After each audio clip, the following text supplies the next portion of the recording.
The blue problem is not a new problem. No government, the previous government did not have courage to do anything. They did not take any stand. 23 বছর নিজের ভারতীয় নাগরিকরা ভারতবর্ষে refugee হয়ে থাকবে, ঠিক না? সেটা কিন্তু বিজেপি বিশ্বাস করে না। তাই আমাদের ওনাদেরকে সেটেলমেন্ট করার জন্য আমরা তো চেষ্টা করছি। We have selected places.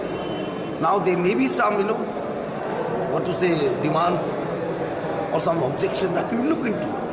তো এইভাবে তো ট্রাভেল ক্রিয়েট করতে কিছু হবে না। 23 বছর ধরে প্রবলেম এটা সলভ করার চেষ্টা হচ্ছে সরকার, সদ ইচ্ছা আছে সরকারের।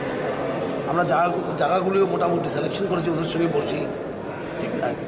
নাগরিক মঞ্চ নাকি একটা নাগরিক মঞ্চের ডিমান্ড হলো যে আপনারা ব্রুদের ব্যাপারে কাঞ্চনপুর গিয়েছিলেন, আলোচনা করেছেন, কিন্তু ওদের সাথে কোনো আলোচনা বুড়া কিন্তু এসছে ত্রিপুরায় যে 23 বছর আগে এসছে, ঠিক না? It is not a new problem. Press তো যেভাবে করছে এটা নতুন প্রবলেম না। আজকে সেটেলমেন্ট দেওয়ার প্রশ্ন হচ্ছে। আগে কি ছিল? ওরা রিফিউজি ক্যাম্পে থাকতো। আমরা নীতিগতভাবে এটা বিশ্বাস করি না যে ভারতবর্ষের লোক ভারতবর্ষে রিফিউজি হয়ে থাকবে। কাশ্মীরি হোক পণ্ডিতরা, কাশ্মীরি পণ্ডিতরা, সেটা কারণ আমাদের স্ট্যান্ড ক্লিয়ার। আমাদের এরকম পার্টি যে আমরা সবখানে স্ট্যান্ড ক্লিয়ারই রাখি, ঠিক না?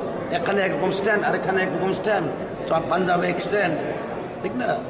আবার কি বলে পশ্চিমবঙ্গে সিপিএম কংগ্রেস মিলে লড়াই করবে, বিহারে করবে সিপিএম কংগ্রেস মিলে, এভাবে স্ট্যান্ড বিজেপি নেয় না। বিজেপির ওয়ান সিঙ্গল স্ট্যান্ড, ভারতীয় নাগরিক ভারতবর্ষের মাটিতে কোনোদিন রিফিউজি হতে পারে না। সুতরাং আমরা স্ট্যান্ড নিয়েছি, সেটা ন্যাশনালিস্টিক স্ট্যান্ড, রাষ্ট্রপতি স্ট্যান্ড নিয়েছি আমরা। সো এটাকে বিরোধী করা আমার মনে হয় উচিত না। আর সরকার সবার সঙ্গে আলোচনা করে সেটেলমেন্ট করাবে। To keep a disease hanging, keep a problem hanging, it becomes a very big problem. It has multiplied so many folds.